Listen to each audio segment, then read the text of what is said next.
안녕하십니까. 한림과학원입니다. 한림과학원에서는 2022년도 2학기를 맞이하여 제5차 디지털 인문학 특강을 진행하고 있습니다.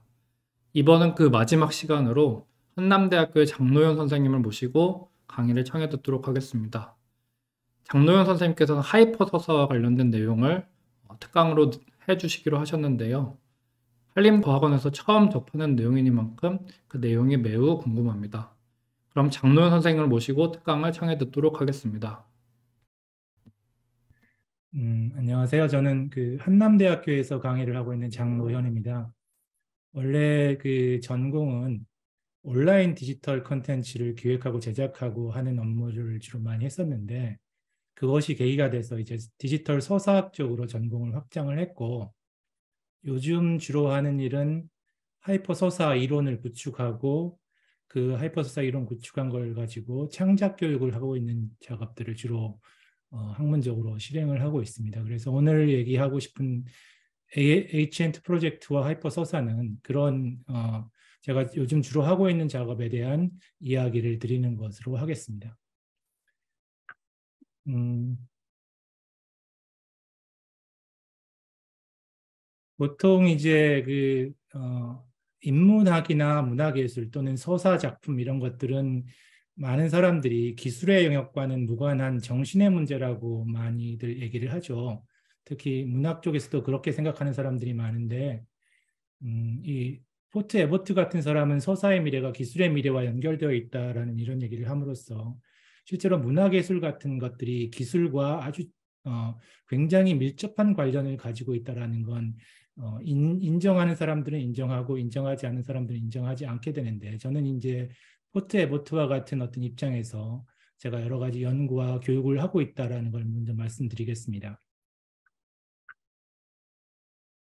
그래서 서사 장르가 이제 오늘 우리가 디지털 서사에 대한 얘기를 하면서 앞부분에서는 그 디지털 서사에 대한 전사 같은 것을 잠깐 요약을 하고, 그 다음에 하이퍼 서사에 대한 얘기로 넘어갈 건데, 보통 서사 장르들은 역사적으로 여러 가지 이제 변천을 거쳐왔다라는 건 우리 국문학을 연구하는 사람들은 잘 알게 될 겁니다. 그래서 고대의 신화나 전설에서부터 중세의 그 군담류 영웅소설 또는 근대로 넘어오면서 근대소설, 그 다음에 디지털 시대가 되면서 디지털 서사로 이렇게 대표적인 시대별 대표적인 서사 장르들이 쭉 변천을 해왔는데, 이런 변천은 아까 말했던 것처럼 그 시대의 어떤 최첨단 기술의 영향을 받게 된다라는 거죠.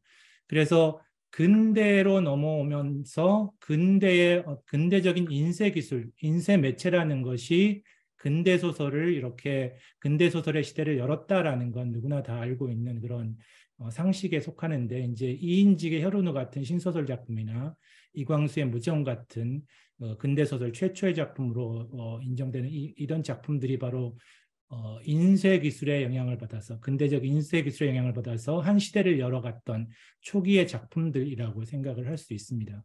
그래서 근대적 인쇄 기술이라는 게 구술의 시대를 벗어나서 시각적 문자 문화의 시대를 열었고, 근대 소설은 이런 인쇄본 텍스트를 기반으로 형성되는데, 이런 인쇄본 텍스트 때문에 인쇄본 텍스트에 적합한 자기만의 어떤 형식적, 미학적 특질을 갖게 된다라는 것은 누구나 다 알고 있을 겁니다. 그리고 여기서 한 가지 이제 좀 첨언하고 싶은 게, 이런 근대 초기에 신소설에서부터 근대 소설로 전개되는 과정, 이 과정들이 이제 한국 사회에서는 1890년대쯤에 이제 근대적 인쇄 기술이 도입되기 시작해서 신소설을 거쳐서 이광수의 무정이 나왔던 1917년, 이때까지가 한 30년 정도 걸렸던 것으로 기억을 합니다. 요즘 디지털 시대가 열려서 1990년대 인터넷 디지털 매체가 이제 본격적으로 우리 사회에 보급되기 시작했는데, 그로부터 한 30년 정도 흘렀으니까 그 근대 초기에 근대 소설이 이렇게 자리를 잡아가는 그 역사에 비춰봤을 때 30년 정도가 흘렀으니까, 이제 지금쯤 2020년대쯤 이 시기에는 본격적인 디지털 서사가 이제 우리 사회에 이렇게 그 자리를 잡고 뿌리를 내려가야 될 때가 아닌가라는 그런 생각을 하고 있습니다, 최근에.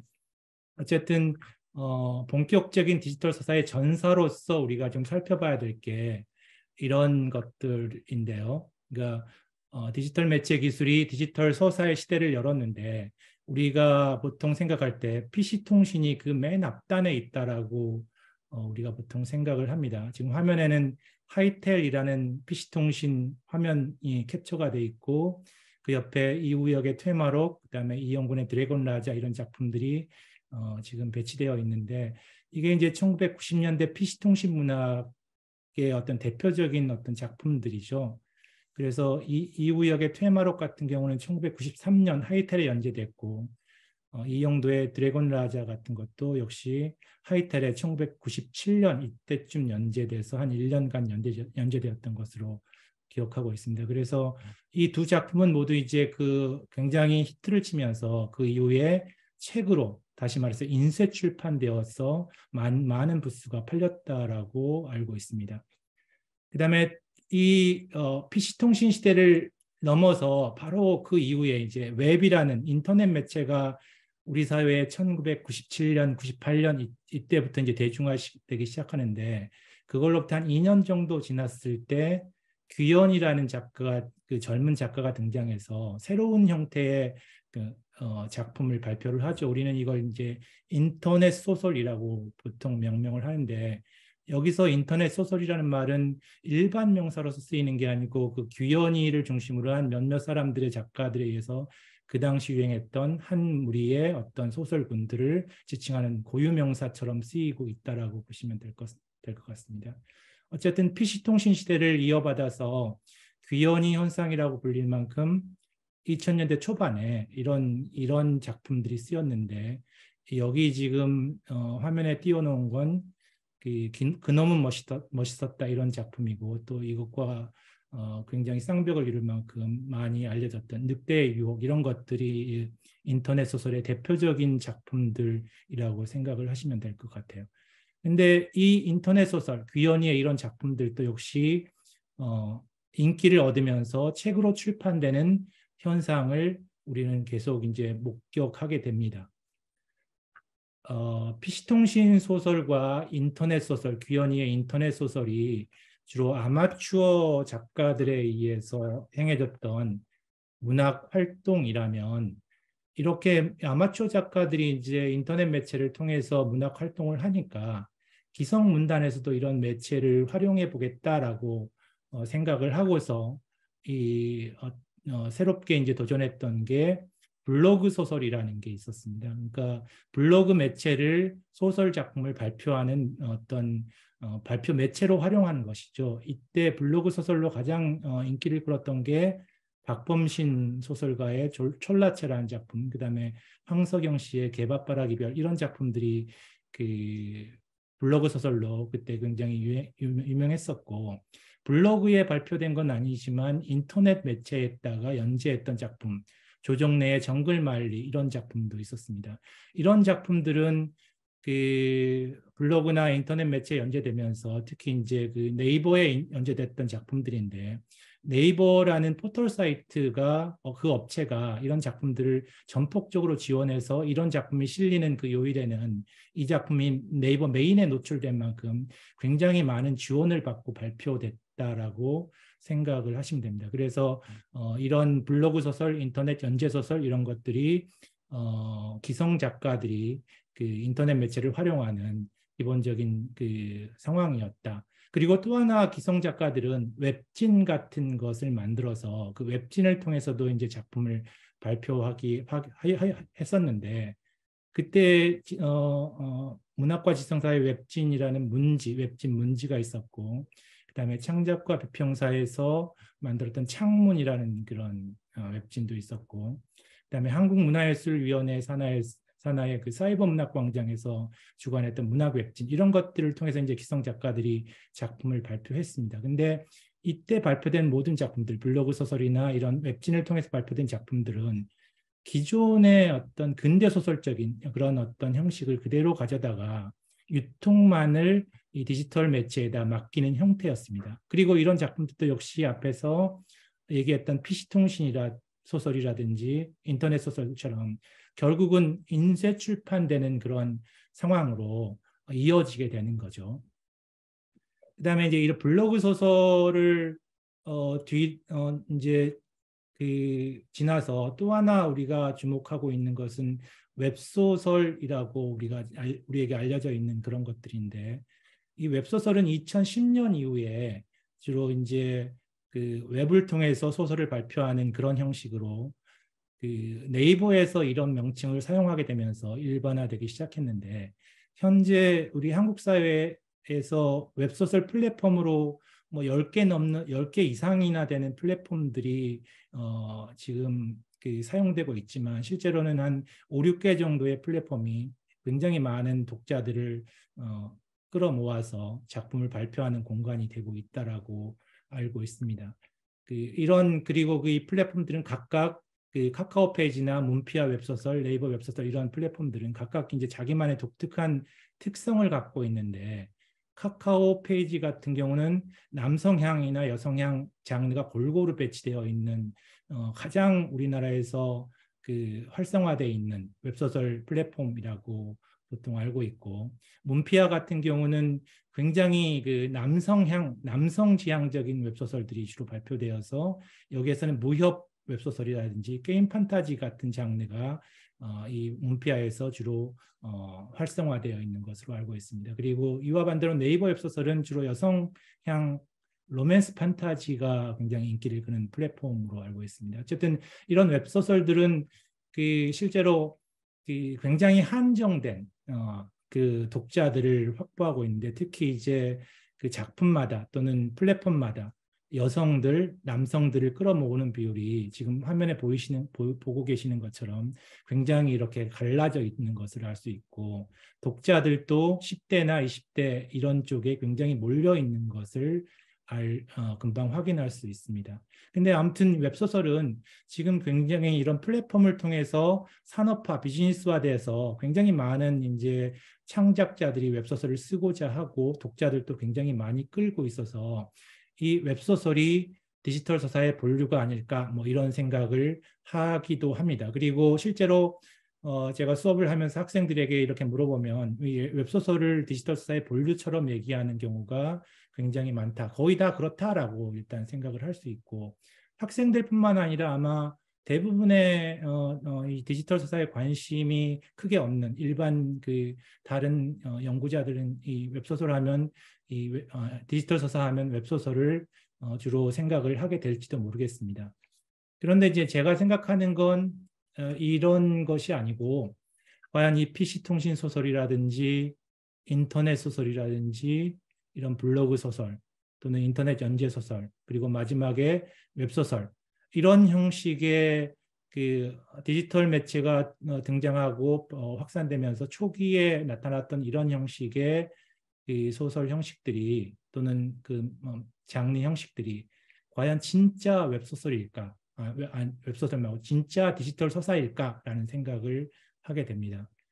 그러면 진짜 디지털 서사라고 일까라는 것을 여기에 의문을 제기하고 물음을 제기하는 이유는, 여기서 앞에서 봤던 이런 장르 형식들이 대개 유통의 형식에서만, 유통의 과정에서만 웹이라는 매체, 디지털이라는 매체를 사용한다라는 거죠.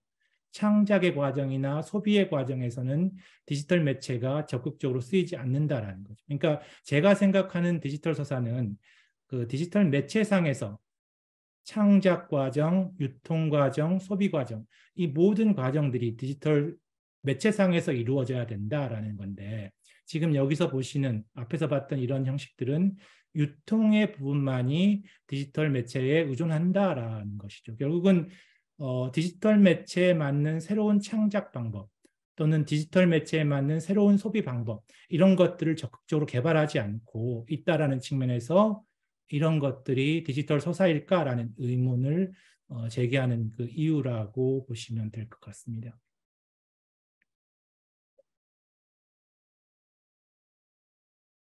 그래서 제가 생각하는 상황에서 이제는 소설을 넘어서서 디지털 서사라는 그 새로운 어떤 형식의 이야기 형식을 만들어내야 될 것 같은데, 그 디지털 서사라는 건 앞에서 잠깐 얘기했던 것처럼 디지털 매체상에서 창작, 유통, 소비되는 서사의 장르 형식이다라고 정의를 할 수 있을 것 같아요.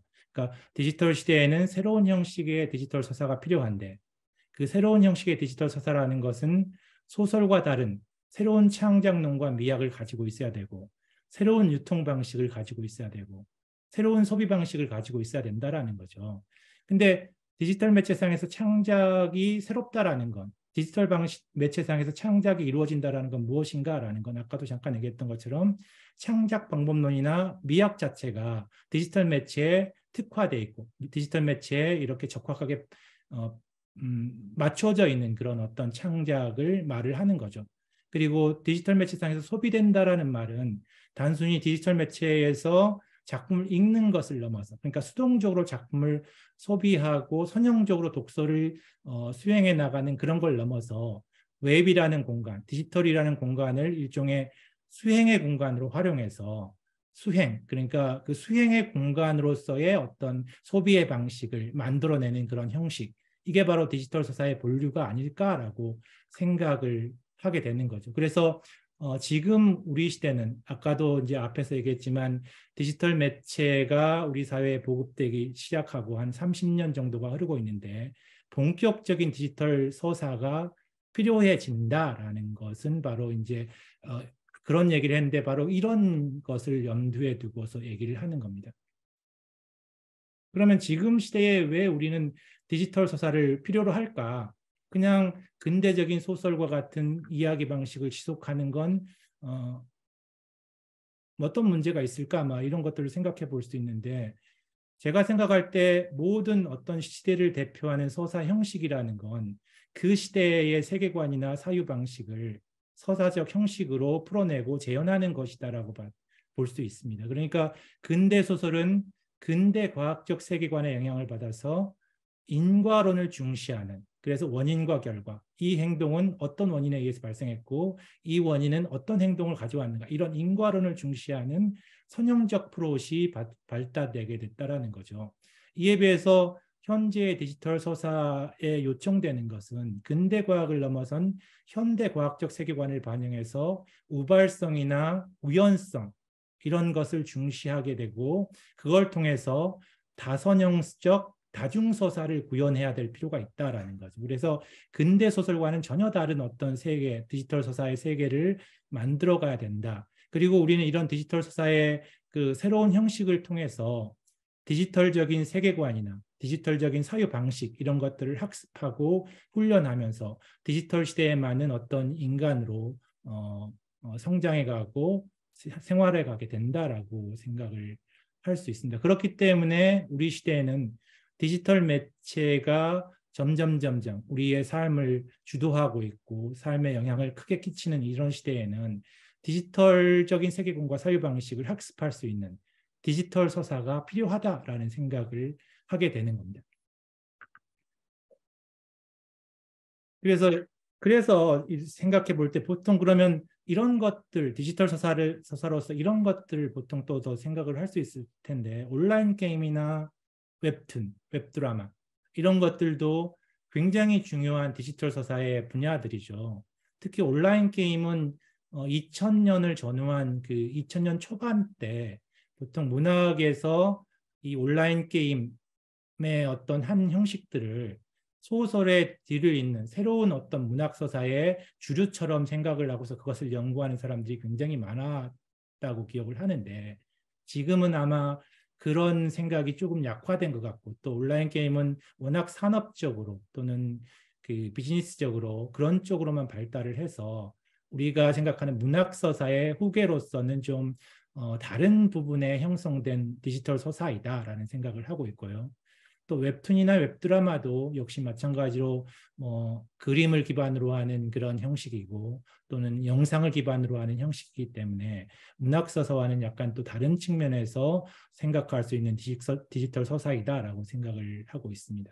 그리고 또 아주 소소하게 릴레이 소설, 팬픽 이런 것들도 가끔씩 언급되는데 이런 모든 것들은 그 소설의 뒤를 잇는 문학 서사로서의 새로운 디지털 서사 로서는 좀 약간 방향이 다르거나 또는 함량이 부족하거나 하다는 생각을 하고 있습니다. 그래서 제가 생각하는 게 이제 저는 그래서 하이퍼 서사라는 것을 생각을 하고 있습니다. 그래서 디지털 서사의 본령으로서의 하이퍼 서사를 생각을 하고 있는데 지금 화면에 보고 있는 것처럼 연화각이라는 작품, 그 다음에 뭐 타인의 신이라는 작품, 그 다음에 이 코마라는 작품, 이런 작품들은 지금 하이퍼 서사로서 작품이 완성되어서 온라인상에서 지금 확인하고 작품을 직접 감상할 수 있는 그런 작품으로 지금 올라와 있습니다. 이외에도 많은 작품들이 있는데 아무튼 이런 작품들을 대표로 하는 하이퍼 서사라는 게 무엇인가, 그리고 하이퍼 서사는 어떤 그 방향성으로 발전을 해야 될 것인가라고 얘기하고 싶은 게 이제 오늘 제가 얘기하려는 중심 부분인데 여기서부터 잠깐 이제 얘기를 시작을 해보도록 하겠습니다.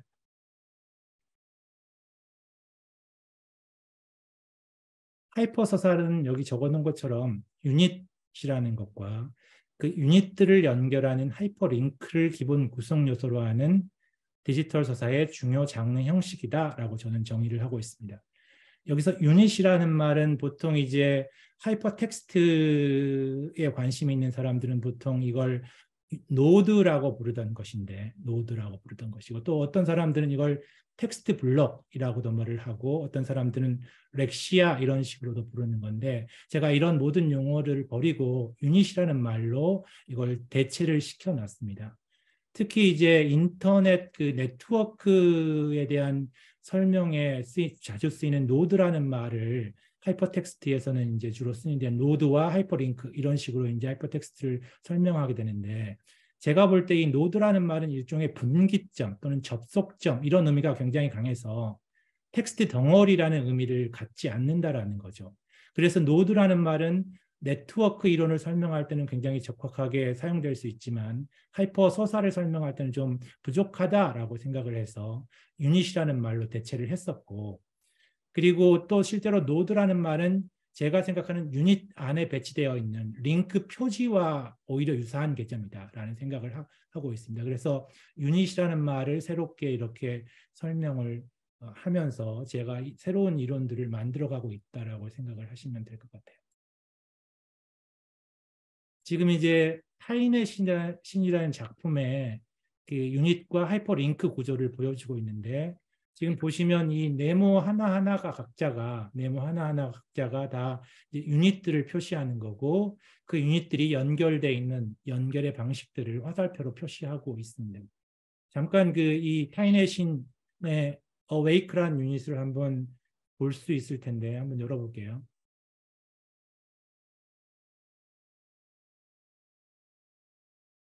지금 타인의 신의 그 어웨이크란 유닛을 보고 있는데 여기 이제 타인의 신 어웨이크라고 해서 이렇게 이게 하나의 유닛에 해당하는 겁니다. 이게 하나의 유닛에 해당하는 거고 이제 여기서 이런 링크 구조를 찍게 되면 다른 걸로 넘어가게 되는 거죠. 이렇게 다른 구조로 넘어가게 됩니다. 어쨌든 이런 작품들이 이런 식으로 유닛들이 연결되어 있는 것을 우리는 이제 하이퍼 서사라고 하는데 기본적으로 이제 그러면 왜 그 하이퍼 서사에서는 이런 유닛들을 이렇게 잘게 쪼개서 수십 개의 유닛으로 분리할까라는 거죠. 그러니까 하이퍼 서사 창작에서 스토리를 이렇게 잘게 유닛으로 파편화된 단위로 만드는 것은 특정 논리에 귀속되는 스토리의 질서를 흐트러뜨리기 위한 작업입니다. 그래서 근대 소설의 경우처럼 하나의 논리를 따르는 질서를 해체하고 스토리를 여러 논리에 따라 각가지 형태로 재구성될 수 있도록 그런 가능성을 만들기 위해서 스토리를 이렇게 작은 단위들, 유닛이라는 단위로 잘라서 파편화시키는 거죠. 그래서 이런 과정 속에서 그 독자들의 역할이 확대되고 독자들은 논리가 흐트러진 스토리를 자기만의 어떤 새로운 논리를 찾아 자신의 서사를 구성할 수 있게 되는 거죠. 그래서 유닛을 이렇게 분리하고 작게 잘라서 스토리를 이렇게 스토리의 질서를 해체시키는 이유는 바로 그런 독자의 역할을 확대시키고 여러 개의 서사들을 재구성해 볼 수 있게 하는 새로운 독서 방법을 만들기 위한 것이다라고 생각을 하시면 될 것 같아요. 유닛은 그렇게 간단하게 설명을 드렸고 이번에는 이제 하이퍼링크에 대해서 설명을 할 건데 하이퍼링크라는 건 보통 사람들은 그냥 우리가 보통 인터넷을 사용할 때 이제 클릭을 통해서 다른 문서로 넘어가는 걸 하이퍼링크라고 하는데 그런 하이퍼링크를 단순히 연결의 기능만 있다라고 생각을 보통 하기 쉬운데 제가 생각할 때는 하이퍼서사에서 사용하는 하이퍼링크는 단순한 연결의 기능을 넘어서 의미를 지향한다라는 거죠. 그래서 이 하이퍼링크가 어떻게 걸려 있느냐에 따라서 서사의 의미가 달라지고 새로운 서사가 만들어지게 된다라는 거죠. 그래서 그 유닛 자체가 의미를 만들어내듯이 하이퍼링크도 의미를 만들어낸다라는 게 제 생각입니다. 그러니까 단순하게 연결 기능을 가진 것이라고 생각하는 건 굉장히 근시안적인 생각이다라는 게 제 생각이고요. 이런 하이퍼링크는 여러 가지 유형으로 이제 연결되게 되는데 아까 앞에서 봤던 것처럼 굉장히 복잡한 구조로 연결되는데 그런 것들을 패턴을 좀 분석을 해보면 기본적으로 세 가지 패턴, 크게는 세 가지 패턴으로 하이퍼링크가 연결돼 있다라고 보시면 될 것 같아요. 맨 먼저 이 앞쪽에 있는 이 완전 폐쇄형 링크라는 것이 있는데 이 완전 폐쇄형 링크라는 건 첫 번째 유닛에서 두 번째 유닛으로 건너가고 세 번째 유닛으로 건너가고 하는 것들인데 이 순서를 따라가야지만 되는 그러니까 만약에 세 번째 유닛을 먼저 볼 수 없게 만들어버린 폐쇄된 형태로 링크 구조를 짜놓은 겁니다. 이건 마치 책의 선형성과 비슷한 그런 링크 구조를 갖는다라고 보시면 될 것 같습니다. 이것과는 정반대로 완전 개방형 링크가 이런 것들인데 이것들은 모든 유닛들을 이렇게 한 화면에 펼쳐놓고 어떤 유닛이라도 마음대로 접근할 수 있게 구조를 짜놓은 게 바로 완전 개방형 링크입니다. 그리고 이 두 개 사이에 부분 개방형 링크들이 있는데 이 부분 개방형 링크는 이런 분기형이라든지 합류형, 분기 합류형, 복귀형, 순환형 이런 걸로 다시 세분화되죠. 그래서 이렇게 하나의 유닛에서 두 개로 분기되는 분기형 또는 이렇게 합쳐지는 합류형 또는 분기되었다가 이렇게 합쳐지는 분기 합류형, 나갔다가 다시 돌아오는 복귀형 또는 이렇게 뺑 돌아서 원래로 돌아오는 순환형 이런 식으로 구조들이 짜여집니다. 실제로 그 대부분의 사람들은 하이퍼서사나 하이퍼텍스트가 분기형 구조를 가진 문서이다라고 생각하는데 그렇게 분기형만을 강조할 경우에 하이퍼서사가 지니는 굉장히 심오한 어떤 그 의미 체계를 파악하기 힘들고 이 분기형이라는 구조 체계를 넘어서서 이런 여러 가지 어떤 링크 유형에 대해서 익숙해져야지만 하이퍼서사를 정확하게 읽어내고 의미 신장하게 읽어낼 수 있다라고 생각을 하게 됩니다. 이제 하이퍼서사의 기본적인 구성 요소인 유닛과 링크, 하이퍼링크에 대해서 얘기를 했는데 그 링크와 하이퍼 구조를 통해서 하이퍼서사는 끊임없이 서사를 재구성하게 되죠. 그래서 이 서사를 재구성한다라는 건 다른 말로 하면 개별 유닛들을 끊임없이 나누고 또 그것들을 다시 모으고 하는 과정들이라고 생각할 수 있는데 이제 이걸 설명하기 위해서 그 두 가족 이야기라는 하이퍼 서사 작품을 여기다 이제 화면에다 예시를 들고 있는데 두 가족 이야기는 실제로 여기 왼쪽 표에서 보시는 것처럼 신탄진 아들, 신탄진 딸 이렇게 10명의 등장인물을 개별 인물들을 하나의 서사체로 구성하고 있습니다. 그래서 신탄진 아들의 서사가 따로 있고 신탄진 딸의 서사가 따로 있고 이렇게 10개의 서사가 있는데 이 10개의 서사는 개별 서사이면서 연결되면서 이렇게 보다 큰 신탄진 가족 이야기를 구성하고 또 중리동 가족 이야기를 구성합니다. 그리고 이것들이 다시 합쳐지면서 두 가족 이야기로 확대되는 것이죠. 그래서 이것들이 확대되고 이야기가 나눠지고 하는 것들이 독자에 의해서 이렇게 마음대로 왔다 갔다 할 수 있다는 거죠. 특히 여기 표에는 제시되고 있지 않지만 이렇게도 이야기가 되는 거죠. 그러니까 신탄진 삼촌, 신탄진 엄마, 그다음에 중리동 이모딸 이런 세 개의 서사 속에 개별 서사 속에 들어있는 유닛들을 독자가 어떤 형식으로 이렇게 모으게 되면 이 이야기 속에서 사이코패스 스토커에 대한 서사가 새롭게 구성이 됩니다. 그러니까 전혀 보지 못했던 새로운 서사가 구성이 되는 것이죠. 그렇게 이렇게 이 두 가족 이야기를 통해서 볼 수 있는 것처럼 유닛들은 끊임없이 해체되고 조립되면서 새로운 서사들을 구성해 가게 된다라고 생각을 하게 됩니다.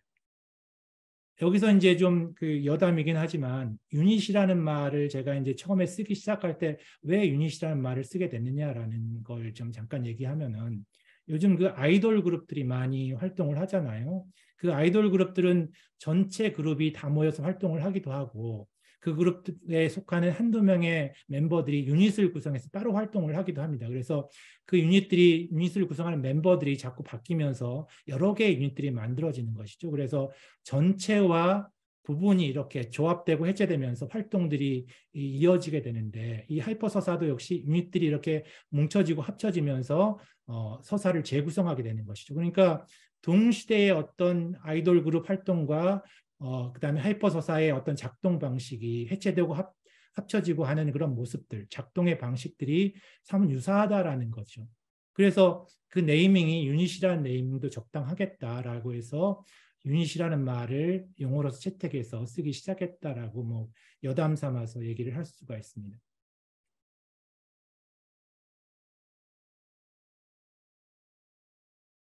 어쨌든 이런 하이퍼 서사는 이렇게 유닛과 하이퍼 링크를 통해서 이제 구성된다라고 기본적으로 말씀을 드렸는데 이런 하이퍼 서사는 보통 5가지의 특성으로 정리해 볼 수 있겠다고 생각을 하고 있습니다. 그러니까 첫 번째는 문자 언어. 소설에서는 문자 언어만 사용했는데 이 문자 언어와 함께 이미지나 동영상 또는 소리 이런 것들을 새로운 재현의 수단으로 사용을 하고 같이 사용을 하고 또 서사를 구성하는데 소설의 선형성을 벗어나서 다선형성, 비선형성 이런 쪽으로 가까워지고 또 이런 그 다선형성, 비선형성 때문에 독자들을 탐색적인 또는 구성적인 독자로 만들어낸다라는 거죠.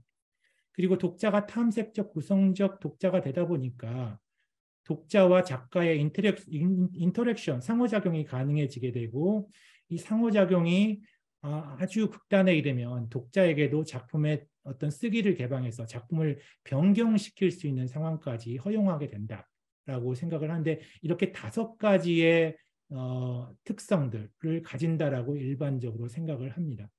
근데 이런 5가지의 특성들은 어떤 하이퍼서사 작품에 모두 다 나타나야 되는 건 아닙니다. 그러니까 한 작품에 이런 5가지 특성이 다 나타나야지 하이퍼서사이다라고 생각할 필요는 없다라는 것이죠. 그래서 어떤 하이퍼서사는 이 서사의 구성보다는 독자와의 인터랙션을 더 강조하는 작품이 있을 수 있고 또 어떤 하이퍼서사는 인터랙션보다 다선형적 서사 구성에 공을 들이기도 하고 또 어떤 하이퍼서사는 독자에게 쓰기를 개방하기도 하고 또는 어떤 것은 그것에 전혀 관심이 없기도 하고 또 어떤 서사는 복합 양식적인 특성을 전혀 고려하지 않고 근대소설처럼 문자로만 창작되기도 하고 이렇게 다양한 형식으로 하이퍼서사가 구사될 수 있다라고 생각을 하시면 됩니다. 여기 이제 초기 하이퍼 문학 작품들이라고 해서 하이퍼 픽션에 대한 얘기들을 하고 있는데 여기서 초기 하이퍼 문학이라고 하는 건 2000년을 전후한 시기에 그러니까 디지털 매체가 막 등장했을 때 그 이제 쓰여졌던 하이퍼 문학 작품들 그 여기서 말하는 것들은 주로 이제 서사 작품들이기 때문에 하이퍼 픽션이라고 주로 얘기를 했습니다. 그래서 가장 첫 번째 하이퍼 픽션에 해당하는 마이클 조이스의 오후 이야기 이런 작품에서부터 수많은 작품들이 만들어졌죠. 그래서 이 하이퍼 픽션이란 용어를 우리가 보통 일반적으로 사용하고 있는데 저는 여기서 하이퍼 픽션이란 용어를 버리고 하이퍼 서사라는 용어로 바꿔버렸습니다. 왜냐하면은 제가 생각할 때 픽션이란 용어는 문자로 된 허구적 이야기를 주로 지칭하는 데 사용되는 용어이기 때문에 하이퍼 서사처럼 복합 양식적인 그런 서사 구성 장르에서는 잘 적절하지 않다라는 생각을 했었고 또 두 번째로는 하이퍼 픽션은 그 아까 말했던 2000년을 전후한 그 디지털 매체 초창기에 주로 유럽이나 미국 등에서 창작되었던 디지털 창작물을 의미한다고 생각해서 이미 역사화돼 버린 용어처럼 느껴지기 때문에 하이퍼 픽션이라는 말을 버리고 하이퍼 서사라는 말로 바꿔야 되겠다라고 해서 저는 이렇게 용어를 바꿔서 사용을 하고 있습니다. 어쨌든 이 초기 하이퍼 픽션들은 그들만의 창작 전략이 있었는데 그때 중요한 창작 전략이라는 게 뭐냐면은 근대 소설과의 단절이었죠. 근대 소설의 어떤 전통과 단절해서 새로운 뭔가를 만들어 보겠다라는 생각이 굉장히 강했던 거고 그런 생각 속에서 디지털 매체가 가지는 속성, 특히 이제 상호 매체성, 상호작용성, 아까 말했던 인터랙션 이런 것들에 굉장히 몰두했고 그런 것들을 드러내는 작품을 만들겠다라는 것이 굉장히 중요한 어떤 창작의 전략이었다라고 생각을 하시면 될 것 같습니다. 그리고 특히 그 중에서도 상호작용성, 독자와 작품, 독자와 작가가 서로 상호작용하는 그런 작품에 대한 굉장히 강렬한 그런 열광이라든지 옹호 이런 것들을 보이게 되는데 지금 여기 보여드리고 있는 두 개의 작품들은 그런 현상을 대표하는 작품들이라고 보여져서 여기다 예를 들었습니다. 그러니까 연상 블라스터라는 그런 작품은 그러니까 독자가 이제 어떤 작품에 접속해서 어떤 하나의 단어를 입력하면 그 단어를 작품 데이터베이스에서 찾아가지고 그걸 보여주고 독자가 그 찾아낸 단어에 연결해서 텍스트를 계속 자기 텍스트를 추가하고 뭐 이런 형태로 이제 작품을 구성하는 거죠. 그리고 23시 40분 기억이라는 작품도 역시 그런 비슷하게 독자가 쓰기가 가능하도록 하는 형태로 만들어지고 있다라는 거죠. 그렇다 보니까 근대 소설이 추구하던 어떤 근대적 그 서사미학은 굉장히 소홀할 수밖에 없다. 그러니까 상호작용성만을 너무 강조하다 보니까 근대 소설이 개척해놨던 근대적 서사미학이 굉장히 소홀해서 사람들은 이것을 소설이라 할 수 있는가? 서사라고 할 수 있는가? 라고 생각을 하는 거죠. 그래서 굉장히 낯설어서 그것을 거부하게 되고 의문을 갖게 되고 했다라는 겁니다. 그리고 또 하나 그 이제 작품의 형식적인 측면에서 초기 하이퍼픽션은 굉장히 다양한 형태로 우리에게 보여집니다. 이렇게 지금 4개의 작품, 3개의 작품을 가지고 화면을 잠깐 캡처해서 보여드리고 있는데 그 작품마다 화면 구성이 굉장히 달라요. 그래서 작품을 볼 때마다 독자는 그 작품이 굉장히 낯설어지고 이 작품을 어떻게 내비게이션 하면서 작품을 읽어야 되는지 작품을 새로 접할 때마다 탐구를 해야 된다는 거죠. 그래서 초기 하이퍼 픽션들은 이렇게 서로 판이하게 다른 구성적, 형식적 체계를 보여주고 있어서 서사적 관습을 형성하는 데 실패를 했다라고 저는 생각을 합니다. 서사적 관습을. 그래서 초기 하이퍼 픽션이 실패한 이유는 여러 가지 이유로 이렇게 정리를 해볼 수 있습니다. 근데 아무튼 내용적으로 빈약하다는 얘기도 있고 아까 말했던 것처럼 상호작용성을 굉장히 이상화시켜서 그런 것에 대한 부작용 때문에 실패했다는 이론도 있고 하이퍼텍스트가 하이퍼미디어로 급속하게 전환됐기 때문에 그런 문제가 반영되기도 했다. 또는 뭐 하이퍼텍스트는 심지어 본질적으로 서사 형식과 맞지 않고 시 형식과 맞는다. 이런 주장을 하기도 합니다.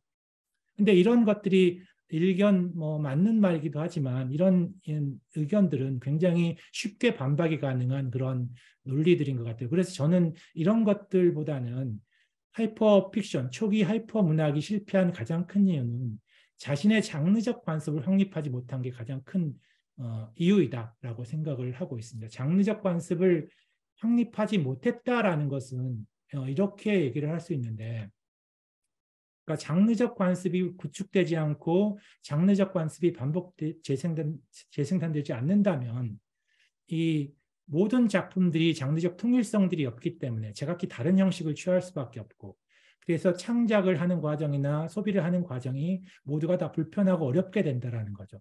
창작자들은 새로운 작품을 만들 때마다 작품의 형식과 매체를 고민해야 되고 또 유통 과정에서는 플랫폼의 기능과 구조를 고민해야 되고 소비자들은 작품을 만날 때마다 곤혹스럽고 낯설어집니다. 그래서 이런 초기 하이퍼픽션이 가지고 있는 그런 장르적 장르를 형성하지 못한 이런 것이 장르적인 관습이 줄 수 있는 편안함이나 친숙함 이런 것들을 전혀 확보하지 못했다라는 데 있어서 초기 하이퍼픽션이 실패한 이유이다. 그래서 초기 하이퍼픽션이 대중적인 장르로 성장하지 못하고 굉장히 어떤 한때의 문학적 실험으로 그쳐버린 이유가 바로 여기에 있다라고 저는 진단을 하고 있습니다. 그래서 이런 진단을 바탕으로 이제 제가 새로운 어떤 실험을 좀 해봐야 되겠다라고 해서 추진하고 있는 게 HN2 프로젝트입니다. 이 HN2 프로젝트는 웹에서, 온라인에서 하이퍼서사를 창작하고 공유함으로써 디지털 창작 문화를 실험하고 활성화하는 것을 목표로 하는 그런 프로젝트인데, 그 앞에서 그런 초기 하이퍼픽션에 대한 반성에서 시작됐기 때문에 그런 반성들을 창작의 전략으로 활용을 하고 있습니다. 그러니까 초기 하이퍼픽션이 비장르화 문제가 굉장히 컸었는데 그것을 해소하고 어떤 체계적이고 효율적인 형식 체계를 개발해냄으로써 장르적 통일성을 일단 구축하고, 그런 장르적인 통일성을 구축한 것을 바탕으로 근대 소설이 유지해오던 문학적인 서사 전통을 지속하고 계승할 수 있는 그런 새로운 그런 하이퍼 서사를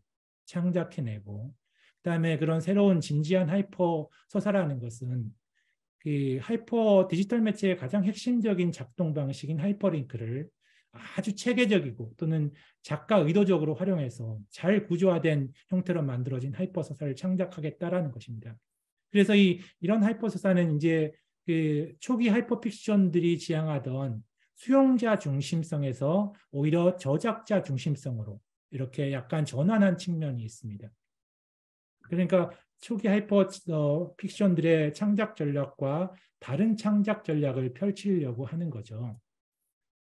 근데 아무튼 가장 중요한 게 하이퍼 링크를 아주 체계적이고 의도적으로 활용해서 잘 구조화된 하이퍼 서사를 만들기 위해서 가장 먼저 해야 됐던 건 이런 것들인 것 같아요.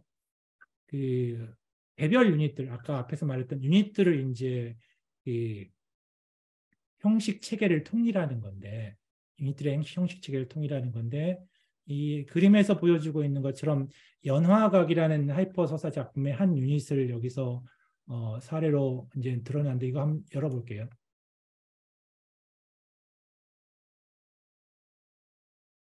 연화각이라는 하이퍼 서사의 걸음이라는 유닛을 이제 이렇게 보여주고 있는데, 이걸 이제 제가 이렇게 도식화시켜서 놨습니다. 근데 하나의 유닛들은 이렇게 6개의 요소들을 모두 갖추고 있어야 될 것 같다. 이런 형식적인 통일성을 갖춰야지만 새로운 유닛으로 계속 넘어갈 때마다 독자들이 어떤 통일된 인식 속에서 작품을 대할 수 있을 것 같다라고 생각해서 이런 6개의 구성 요소들을 개별 유닛들이 갖춰야 될 형식 체계로서 규정을 하고 있습니다. 이런 6개의 구성 요소들을 갖추고 있는 하이퍼 서사를 창작하는 게 이제 저희 HN2 프로젝트의 목표이고, 그래서 HN2 프로젝트에서 만들어진 하이퍼 서사의 형식을 HN2 하이퍼 서사라고 따로 이렇게 명명을 할 수 있는 거죠. 실제로 하이퍼 서사는 이런 HN2 하이퍼 서사 말고 다양한 형식으로 만들어질 수 있는데, 아무튼 저희가 구상하는 게 이런 그 HN2 프로젝트만의 독특한 정형화된 형식을 통해서 장르적 통일성을 확보한다라는 목표를 갖고 있습니다. 맨 먼저 이제 그 유닛의 제목을 표시하는 것이 이쪽 맨 위에 있는 거죠. 그러니까 전체 작품의 제목과 유닛의 제목을 표시하고, 그 다음에 서사 텍스트는 이제 3개가 다 서사 텍스트인데, 머리 링크에 해당하는 부분, 그 다음에 꼬리 링크에 해당하는 부분, 그 다음에 여기 서술 텍스트에 해당하는 부분인데, 이 서술 텍스트에는 문중 링크들이 계속 이제 비정형적으로 붙어 있는 것들이죠. 그래서 이 세 부분이 전체가 이제 서사를 구성하게 됩니다.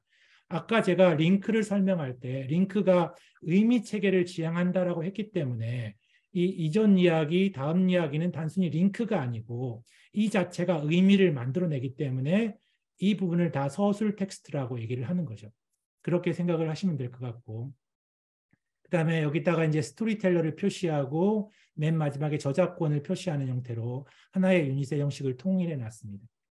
이렇게 우리가 어떤 유닛마다 이렇게 유닛의 제목을 써야 되는 이유는 뭘까라는 건데, 제가 여러 가지 고민 끝에 이제 이걸 반드시 써야 된다라고 생각했던 이유는 이 유닛의 제목이 온라인 공간에서는 어떤 이 하이퍼서사 텍스트를 항해하는데, 내비게이션 하는데 앵커 기능을 한다라는 거죠. 쉽게 말하면 하이퍼서사의 독자들은 이 유닛의 제목을 기억함으로써 독서의 편안함을 느끼게 되고, 이미 읽었던 유닛과 새롭게 읽어야 될 유닛을 구별하고, 또 이미 지나온 유닛과 되돌아 복귀했을 때 유닛을 기억하게 되고, 또 특정 유닛의 에피소드를 찾을 때 유닛의 제목을 가지고 찾게 되고, 또 서사를 재구성할 때나 이런 때 모두 다 유닛의 제목이 굉장히 중요하게 쓰인다라는 거죠. 심지어는 연구자들이 이 특정 유닛을 지칭하고자 할 때, 그러니까 일반 책에서는 페이지를 지칭하면 되는데 여기서는 그럴 수 없기 때문에 어떤 특정 유닛을 지칭하게 될 때 제목으로 지칭하게 된다는 거죠. 그래서 이 유닛의 제목은 반드시 필요하다라고 생각을 합니다. 근데 초기 하이퍼픽션에서는 이런 유닛의 제목을 달지 않았기 때문에, 그 유닛의 제목을 달지 않았다라는 건 온라인 디지털 텍스트가 갖고 있는 어떤 독서 원리 또는 독자들의 심리 이런 것들을 고려하지 않은 그런 측면에서 그 초기 하이퍼픽션들은 굉장히 부족한 측면이 있었다라고 생각을 하고 있습니다. 그 다음에 이제 서사 텍스트에 해당하는 머리 링크, 문중 링크, 꼬리 링크, 이런 링크 작용은 아까 말했듯이 이 링크가 직접적으로 서사적 의미를 만들어내게 되는 거고, 문중 링크, 머리 링크, 꼬리 링크 이런 세 가지 링크 요소가 서로 혼합되면서 그 서사를 구성하게 되는데, 보통 이제 그렇지만 머리 링크와 꼬리 링크는 기본적으로는 책의 선형성을 재매개하는 형태로 사용되기도 합니다. 하지만 반드시 그렇게 사용되는 건 아니고 그 선형성을 오히려 위배되는 방식으로 사용되기도 합니다. 그리고 가장 중요한 건 이제 문중 링크들인데, 이 문중 링크는 그 상호적인 내적, 외적 암시나 지시 이런 것들을 통해서 서사체를 구체화하고 세밀화하게 만듭니다. 그래서 독자들은 이런 링크를 따라가면서 사건의 원인이나 실마리를 찾게 되고 서사적 의미를 발견하게 되고 종합하게 되고 한다라는 거죠. 그래서 이 링크를 구성하는 방식, 이것들이 굉장히 중요하다라고 생각을 할 수 있습니다.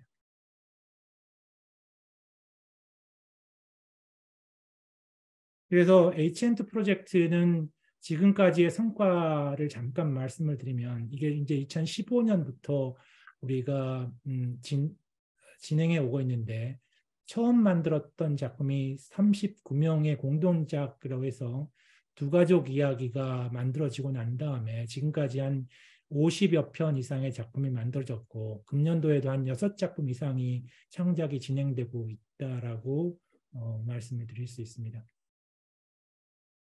결국은 앞에서 얘기했던 것을 좀 정리를 해보면, H&T 프로젝트에서 진행하는 H&T 하이퍼 서사의 창작 전략이라는 건 이 위쪽에 있는 세 가지를 굉장히 중요하게 다룬다라는 거죠. 그러니까 멀티적인 그런 재현 수단을 사용하게 되고, 그 다음에 다선형적인 서사 구성을 만들어내는데 집중을 하고, 그걸 통해서 독자들이 탐색적으로 독서를 진행하도록 만들어 간다라는 겁니다. 물론 그 단순한 클릭, 그러니까 링크 표지를 클릭함으로써 다른 유닛으로 넘어가게 되는 그런 클릭을 통한 인터랙션은 있는데, 이런 최소화된 인터랙션을 사용하긴 하지만 다른 어떤 형식의 인터랙션은 대개 사용하지 않고 있습니다. 그리고 또 특히 독자들에게 쓰기를 개방하는 건 전혀 하고 있지 않다라고 보시면 될 것 같습니다.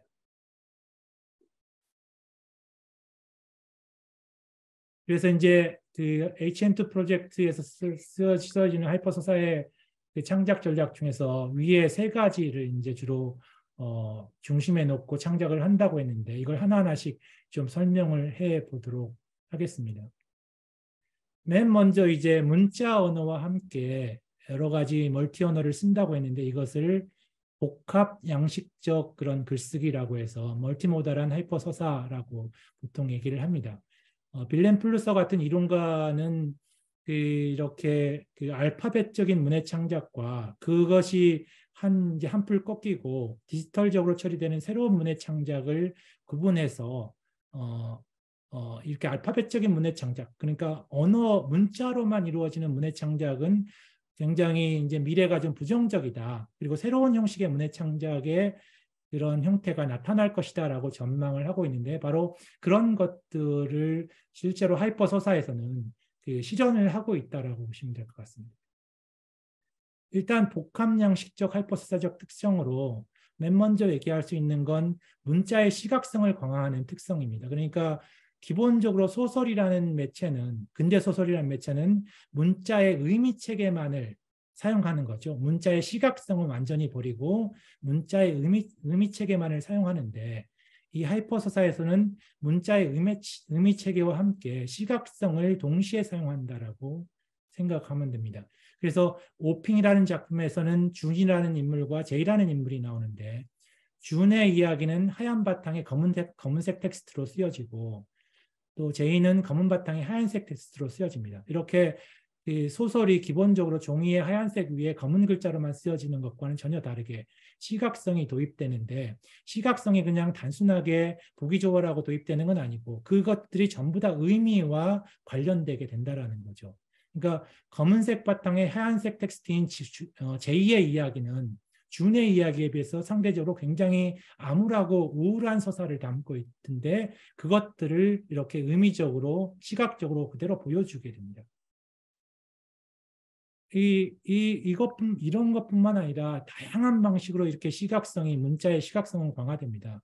그러니까 이런 타인의 신의 흡입기라는 유닛이 보여주는 이런 형태로 그러니까 쓰이기도 하고 또 이렇게 푸그라는 작품에서 보여주는 이런 형태로 쓰이기도 합니다. 그러니까 기본적인 글꼴의 크기나 색깔을 위배하고 또 정렬 방식을 위배하고 글자의 배경색들을 위배하면서 거기에 의미를 담으려고 한다라는 것이죠. 푸그에서 보여주는 이런 부분의 어떤 문자의 배열 방식은 이런 식으로 해석을 하고 있습니다. 그러니까 크기와 배열을 바꾸어서 그리고 이렇게 깨진 글자들까지 사용해서 기억을 잃었던 주인공 남자 A가 꿈속 같은 상황에서 기억의 샘을 조금씩 길어 올리는 듯한 느낌을 시각적으로 표현해내고 있다라고 생각을 하는 것이죠. 그러니까 이렇게 창작의 의도가 그대로 반영된다라고 보시면 될 것 같습니다. 어쨌든 복합 양식적으로 글쓰기를 하는 하이퍼서사는 이렇게 문자를 시각적으로 강화하는 것뿐만 아니라 실제적으로 이렇게 이미지를 사용하는 방식으로도 쓰이게 되는 것이죠. 여기에 이제 손자국이 이렇게 배치가 되어 있는데 보통 이 인쇄된 책에서 이미지나 사파를 사용한다고 할 때 이미지나 사파의 사용 방식은 그 문자 텍스트의 보조적인 수단으로 이미지나 사파를 사용합니다. 근데 HN2 하이퍼서사에서는 이 사파나 이미지를 문자의 보조적인 수단으로 그러니까 유계적으로 서로 층위가 있는 상태로 사용하지 않고 이 이미지 자체가 한 부분의 서사를 그대로 전개시켜 나가는 독립적으로 전개시켜 나가는 부분으로 그러니까 보조적인 수단이나 또는 위계적으로 다른 하위의 어떤 매체로서 사용되지 않는다라는 겁니다. 이렇게 이미지를 사용하기도 하고 또 타인의 신에서 보여지는 이런 이미지도 좀 볼 수 있는데 이건 약간 움직이는 이미지인데 이 움직이는 이미지가 어떻게 쓰였는지 잠깐 한번 보여드릴게요. 타인의 신 0408 유닛에 보이면 이런 이미지로 지금 쓰이고 있습니다. 이런 이미지로 쓰이고 있는데 이렇게 움직이는 이미지도 쓰이고 있습니다. 이런 그 흔들리는 이미지를 통해서 잔상 효과를 표현했고 그 잔상 효과를 통해서 죽음의 의미, 그러니까 윤이라는 인물이 죽게 되는데 그 죽음의 의미를 배가하고 또 그로테스크한 분위기를 연출하려고 이런 방식으로 흔들리는 이미지를 쓰기도 합니다. 또 여기에는 이제 함무라비의 밀실이라는 작품을 예로 들었는데 이것도 잠깐 한번 열어보도록 하겠습니다.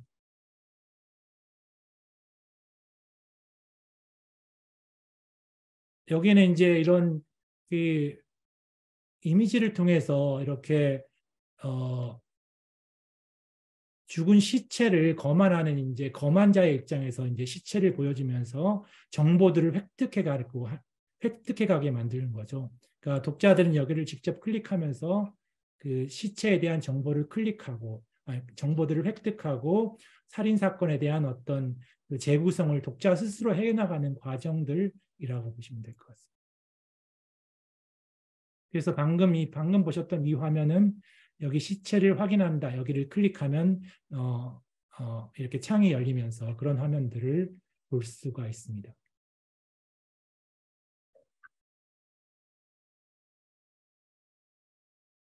복합 양식적 하이퍼소사에 대한 설명을 했는데 여기를 이 특성에 대한 설명을 이제 좀 마감하면서 우리가 정리를 해야 될 게 하이퍼서사는 아무튼 다양한 형식으로 만들어질 수 있다라는 거죠.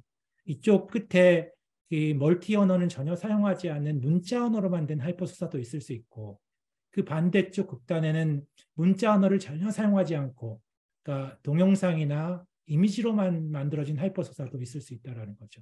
그래서 이쪽에 해당하는 작품으로는 아일랜드 808이라는 작품이 있는데 이런 작품이 그 한 사례입니다. 근데 이렇게 이 사이에는 무수하게 멀티 언어와 문자 언어의 배치 비율에 따라서 무수한 형식의 하이퍼서사들이 있을 것 같아요. 근데 HN2 하이퍼서사는 이쯤에서 형성되고 있는 것 같아요. 그러니까 문자 언어를 조금 많이 사용하는, 문자 언어가 많이 사용되고 멀티 언어가 조금 더 그것에 비해서 적게 사용되는 형태로 만들어지고 있는 형태입니다. 왜 우리가 여기다가 HN2 하이퍼서사의 그런 형식을 이쯤에다 맞췄느냐? 이건 독자들이 받아들이는 어떤 독자의 상황을 고려를 한 것이죠. 그러니까 너무 많은 이미지나 너무 많은 동영상을 가미해서 쓰게 되면은 이게 소설인가라는 현재 독자들의 어떤 상황을 유배해 버리기 때문에 독자들이 받아들이지 않을 것 같다라는 생각을 해서 가능한 한 현재 독자들이 이해할 수 있는 수준에서 문자 매체를 사용하고 많이 사용하고 대신 멀티 매체는 조금 멀리 했다라는 것입니다. 그런 정도로 이해를 할 수가 있을 것 같아요. 웹툰 같은 경우는 아마 이쯤 어디쯤에 위치하는 그런 하이퍼 서사 정도가 될 거라고 생각을 하고 있습니다. 그다음에 이제 그 다선형적, 비선형적인 특성에 대한 얘기로 넘어가서 잠깐 얘기를 하면은 이게 중리동 아들 서사의 구성도인데 중리동 아들의 서사는 인트로가 있고 이렇게 갈라져가는 서사와 또 점선을 따라서 갈라지는 서사가 있습니다. 그러니까 아라비아 숫자로 적혀있는 이런 쪽으로 유닛을 타고 가면 중리동 아들의 행동을 묘사하는 그런 유닛들을 타고 갈 수 있고 그 다음에 점선을 타고 가는 이쪽에서는 중리동 아들의 심리를 묘사하는 유닛을 타고 갈 수 있습니다. 이렇게 심리와 행동을 완전히 분리해 놓고 서사를 구성하는 방식으로 그 서사의 다전형성을 구성을 했고 그 다음에 또 뭐 중리동 엄마의 서사 같은 경우는 이렇게 또 다른 방식으로 서사를 구성했죠. 그러니까 중리동 엄마가 만나는 인물들, 어떤 남자와 만났을 때, 젊은 손님과 만났을 때, 또는 그 자기 동생과 만났을 때, 만나는 인물에 따라서 서사를 따로 구성을 하고 있습니다. 그래서 독자가 어느 쪽을 읽느냐, 어떤 쪽을 읽느냐에 따라서 중리동 엄마는 전혀 다른 인물의 정체성을 보이도록 구성을 해놨다라는 거죠.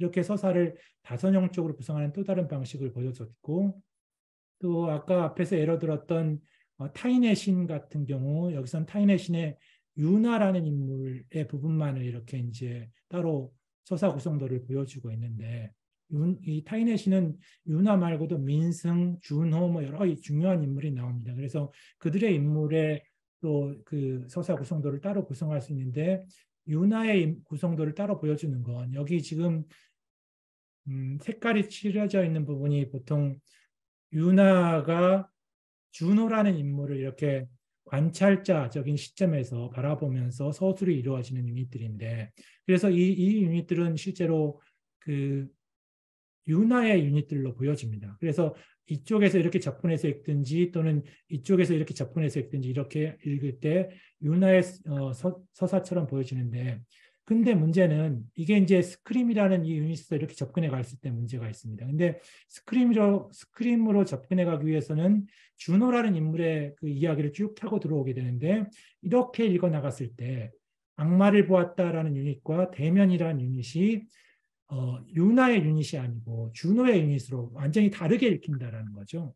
그러니까 동일한 유닛이 유나의 서사가 되기도 하고 준호의 서사가 되기도 하면서 유닛 자체가 유동적인 어떤 정체를 갖고 있습니다. 그래서 서사 자체가 변화가 되어버린다는 거죠. 그래서 서사의 구성이 단순히 서사가 재구성된다는 게 단순히 다선형적인 방식으로 서사가 나누어진다라는 것만을 의미하지 않고 여기서 보여지는 것처럼 완전히 의미 자체가 이중적, 이렇게 파악되면서 이쪽으로 속했다가 저쪽으로 속했다가 이것이 이제 서사의 유동성이라고 하는데 그런 유동성에 의해서 서사가 재구성되기도 한다라는 것을 보여주는 사례라고 이해하시면 될 것 같습니다.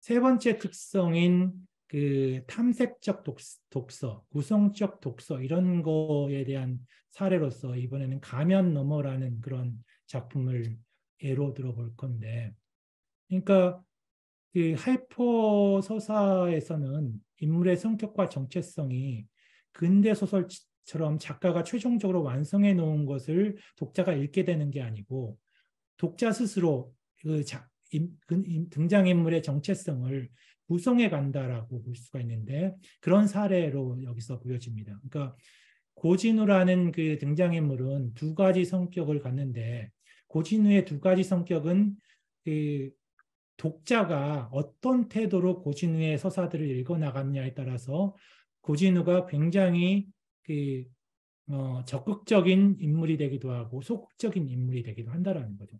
쉽게 말하면 소극적인 독자, 그러니까 여기서는 소극적인 독자를 어떻게 이해했냐면 꼬리 링크처럼 드러나 있는 링크만을 따라가면서 쉽게 읽어가는 소극적인 독자라고 했는데 이런 소극적인 독자라면은 고진우는 굉장히 그 서사 속에서 쉽게 죽음을 맞이하는 그런 소극적인 캐릭터로 읽힙니다. 근데 독자가 마음대로 이렇게 문중 링크 같이 잘 드러나지 않고 숨겨져 있는 링크들을 애써 찾아서 읽는 탐색적 독자로 변하면은 고진우의 성격도 굉장히 적극적인 성격으로 변해버린다라는 거죠. 그래서 이걸 잠깐 보시면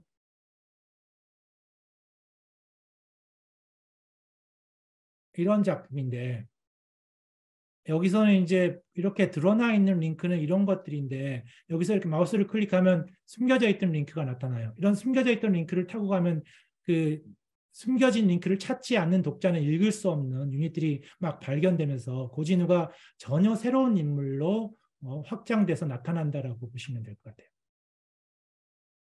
이렇게 독자 스스로 탐색적으로 구성적으로 독서를 하게 되면 인물의 성격 자체가 바뀌어간다라는 것도 굉장히 중요한 그 부분이다라고 생각을 하고 있습니다.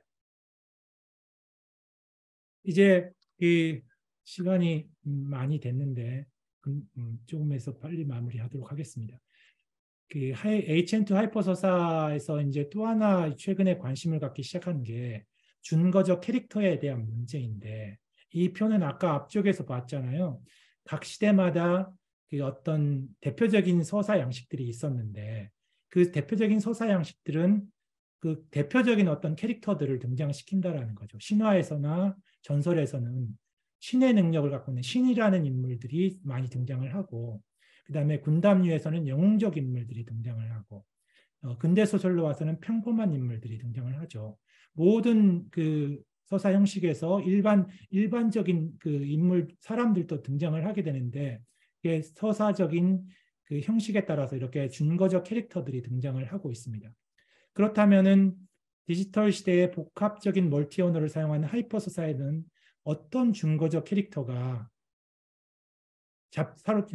등장을 하게 될까? 이런 문제들을 최근에 이제 생각을 하기 시작했는데 물론 이런 어떤 준거적 캐릭터가 등장을 하더라도 평범한 사람들, 평범한 인물들은 같이 등장을 하겠죠.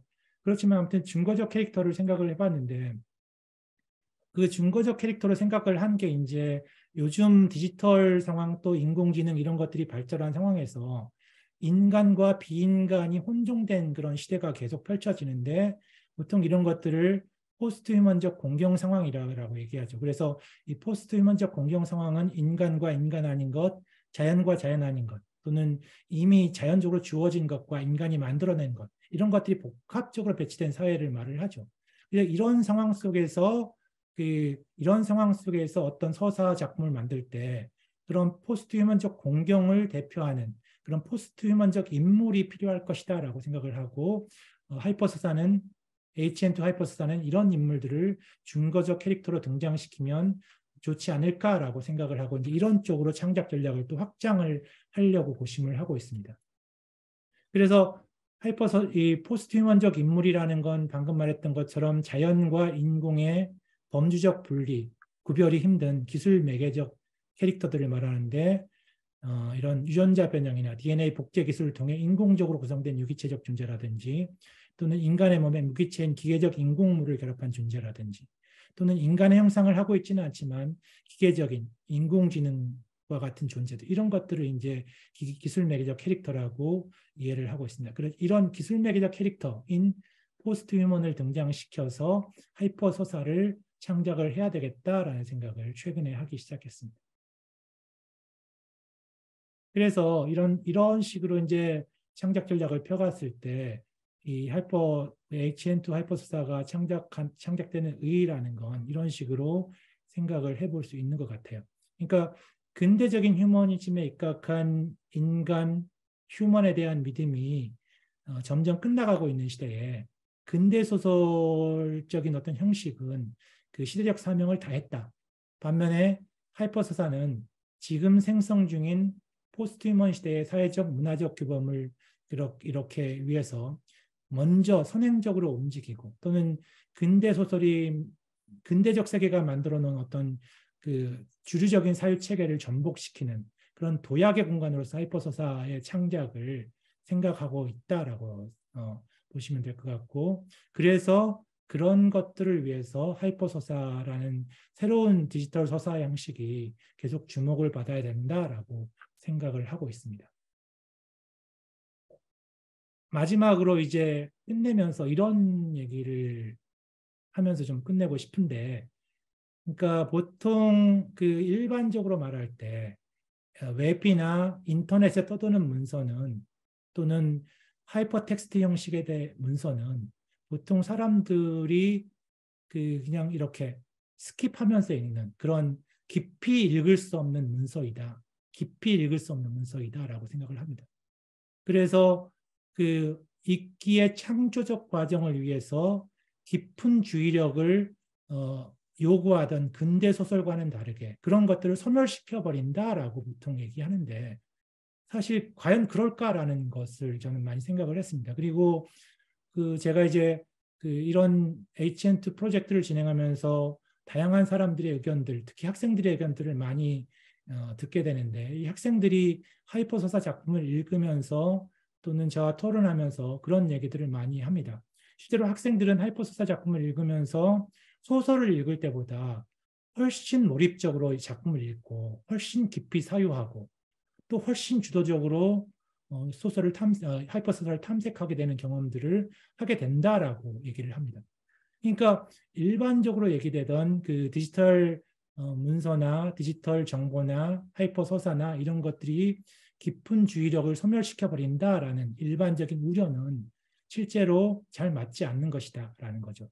그래서 디지털 문서 중에서도 그렇게 스킵해 가면서 읽는 문서의 형식이 있다면은 하이퍼 서사는 그것과는 전혀 다르게 디지털 문서이면서도 굉장히 깊은 주의력을 요구하는 그런 글쓰기의 형식이다라는 거죠. 그래서 하이퍼 서사가 새로운 어떤 읽기에 또는 쓰기의 대안으로 제시되면서 그것이 그냥 근거 없이 어떤 얕게 읽고 그냥 스킵해서 읽고 하는 그래서 독자들을 깊이 몰입하지 못하게 하는 어떤 주범 이런 것으로 이해할 필요는 전혀 없지 않을까라고 생각을 하면서 저는 이런 HN2 프로젝트를 계속 진행을 하고 있다라고 마지막으로 말씀을 드리면서 오늘 제가 설명드리는 부분들은 여기서 마무리하겠습니다. 네, 감사합니다. 네, 장노현 선생님의 특강 잘 들었습니다. 장노현 선생님께서는 하이퍼 서사와 관련된 내용을 아주 흥미롭고 재밌게 풀어주셨습니다. 요즘 웹툰, 웹소설 이런 것들이 상당히 유행인데 장노현 선생님께서는 그러한 고민을 같이 하고 계셨던 것으로 생각이 듭니다. 이것으로 이 디지털 인문학 특강 제5차 특강이 마무리되었습니다. 6번째 특강 역시도 좋은 내용과 좋은 강사 선생님들을 모셔서 특강을 진행할 계획입니다.